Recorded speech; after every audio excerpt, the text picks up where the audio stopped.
और एक नियम जो विश्वनाथ मुनि ने अपनी धर्म पत्नी को बताया है, 7 नदियों का जल, 7 सरोवर नहीं, 7 पवित्र नदियों का जल,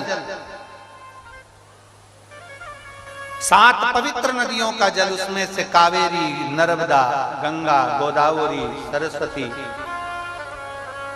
जितनी ये 7 नदियों की पवित्रता है, मंदाकिनी, नर्मदा, गंगा आदि, यमुना, 7 नदियों का जल एकत्रित कर,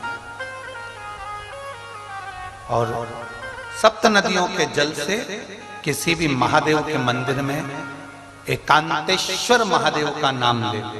कौन से महादेव? हमने पहले कथा में कहा है, कई बार एकांतेश्वर महादेव की कथा भी कही है, सुनिए आप लोगों ने। एकांतेश्वर महादेव का हमने वर्णन किया है। जिस दिन तुम्हें लगे कि मेरा यह काम होना चाहिए, उस दिन एकांतेश्वर महादेव के पास जाकर बैठ।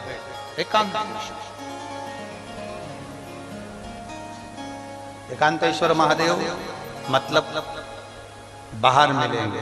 ये लोग कहते हैं कि यहाँ नर्मदेश्वर महादेव है, कल हम गए थे दर्शन करने के लिए।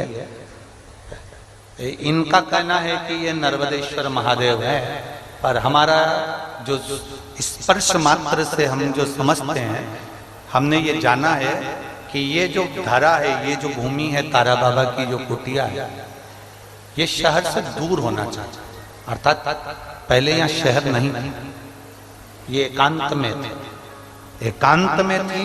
तो यहाँ जो तारा बाबा आराधना करते थे शंकर की, वो शंकर साधारण नहीं होगा, वो एकांतेश्वर महादेव ही कहलाया।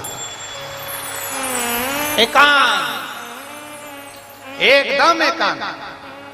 इनका कहना है नर्मदेश्वर है, वो नर्मदा का शिवलिंग है। शिवलिंग कहीं का भी हो सकता है, पर उसकी एकांतता देखी जाती है, एकदम मौन स्थिर, साज बैठे, जहां केवल शिव के सिवा कुछ भी नहीं, शंकर के सिवा कुछ। जो आया वो गुफा के चक्कर में घुस गया, जिसको शंकर से मिलना था वो डायरेक्ट पहुंच गया, उसे गुफा से मतलब ही नहीं रहा, उसे तो एकांतेश्वर से मतलब था। पहुंचा, बैठा, जल चढ़ाया, स्पर्श किया और चल बाबा से अपने दिल की बात, हृदय की बात, एकांत।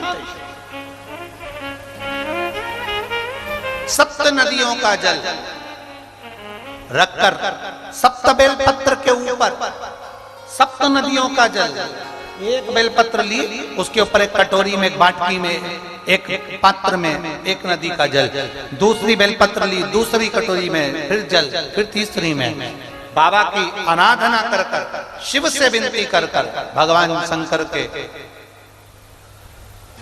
नामों का 108 नामों का जाप कर कर, श्री शिवाय नमस्तुभ्यम कर कर, एक कटोरा जहां से पानी बहकर नीचे आता है वहां लगा लीजिए, और एक बेलपत्री को उठाकर शिव जी के शिवलिंग पर समर्पित करिए। समर्पित करते समय डंडी का मुख अशोक सुंदरी की ओर हो। अशोक सुंदरी का जगह मालूम है सबको? सबको मालूम है ना? अशोक सुंदरी की ओर मुख, अशोक सुंदरी फिर समझ, गड़बड़ ना करिए। ये शिवलिंग जलाधारी, ये जल बह रहा है नीचे सामने से, स्थान गणेश जी का, कार्तिकेय जी का, बीच में एक मोटी सी लाइन होती है, वो अशोक सुंदरी का स्थान है। शिवलिंग ये जलाधारी माता पार्वती जी का हस्तकमल, शंकर जी के ऊपर जो जलधारी रखी रहती है ऊपर, जिसमें से एक एक बूंद नीचे गिरती है, वो शंकर भगवान की 5 लड़कियां, जया, विषहरा, शामलीवारी, दौतली, देव। शंकर जी की 5 लड़कियां शिव जी के ऊपर एक एक बूंद पानी गिराती रहती हैं। शंकर भगवान की कुल कितनी लड़कियां हैं? 6। कितनी लड़कियां हैं? 6। 5 जया, विषहरा, शामलीवारी, दौतली, देव। शंकर जी की 6 नंबर की लड़की अशोक सुंदरी। जब हम प्रयोग करेंगे एकांतेश्वर महादेव का, ये बेलपत्र जो हमने समर्पित करी है, डंडी का मुख अशोक सुंदरी की ओर हो, डंडी का। आप बैठे कहां पर हो? जल चढ़ाते समय शिव जी को जल कहां बैठकर चढ़ाया जाता है? जम के बोलो जरा। जहां से जल बहकर जा रहा है इसके ठीक विपरीत की ओर, ठीक विपरीत की ओर जल बहकर जा रहा है इधर, तो तुम बैठोगे इधर, इधर नहीं बैठोगे, इधर नहीं बैठोगे। जल इधर बह रहा है तो तुम इस साइड बैठोगे। यहाँ बैठकर फिर बेलपत्र को आप समर्पित करोगे। डंडी का मुख उधर होगा, पत्ती का मुख आपकी ओर होगा, और जो एक नदी का जल है वो समर्पित कर कर जो पात्र लगा है उसमें वो जल इकट्ठा होते चले जाएंगे। दूसरी बेलपत्र उठाना है, 108 बार शिव का नाम लेना है, फिर वापिस बेलपत्र श्री शिवाय नमस्तुभ्यं कर समर्पित करना है। डंडी का मुख अशोक सुंदरी की ओर होना। जब 6 बेलपत्र अशोक सुंदरी की ओर जाएगी, 7वें नंबर की जो बेलपत्र है उसका डंडी का मुख आपकी ओर होगा, और डंडी का मुख आपकी ओर होकर जल चढ़ाकर आप उस जल को झेल लेंगे।